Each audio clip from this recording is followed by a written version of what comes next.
Why I'm special to you, go. You take someone special to be special too. That's why I'm special to you, go. E aí, gurizada, esse é o bike check da minha bike. Isso aí, vamos começar pelo quadro Big Hit. Quadro Big Hit, ano 2011. Specialized, tamanho M. Aqui com alguns riscos, normal. Fox, choque Fox DHX 4.0, regulagem ar, retorno e mola. Retorno não, retorno aqui e compressão. Retorno, compressão, mola e é isso aí. É ar, óleo e mola. Suspensão é uma Boxer, tem até um paninho aqui para limpar ela. 2014 RC, regulagem de compressão em cima e de retorno embaixo. Cubo dianteiro é Novatec. Freios são os mesmos 446, esse branco. Disco Tektro 203. Pinéis Maxxis 2.35 Minion. Paralama da Hup, de novo, novamente, como sempre. Esse aí tá meio sujo aqui, ó, a suspensão meio sujinha aqui. Essa suspensão só é pior que a R1, a R1 é muito melhor, tá louco, sem dúvidas. Aqui. O crown aqui dela é o comprido, pode ver aqui, ó.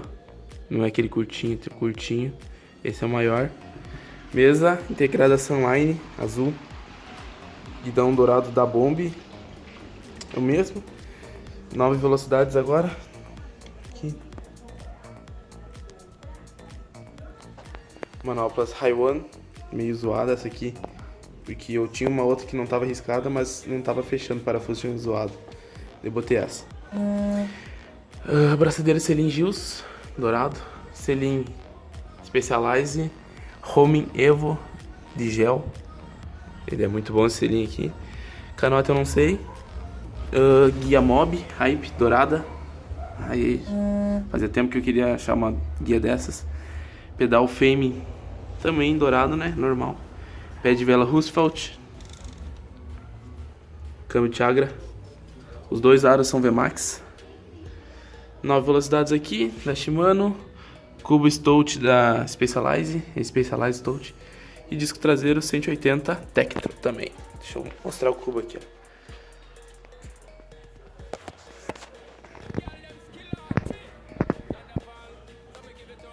Specialized. Mas é isso aí, gurizada. O choque é 222mm, não é 240. Ela ficou 2 kg mais leve que a outra. E é isso aí. E o eixo é 10-135 também, que nem de rígida. E que nem as Stage. Mas é isso. Valeu.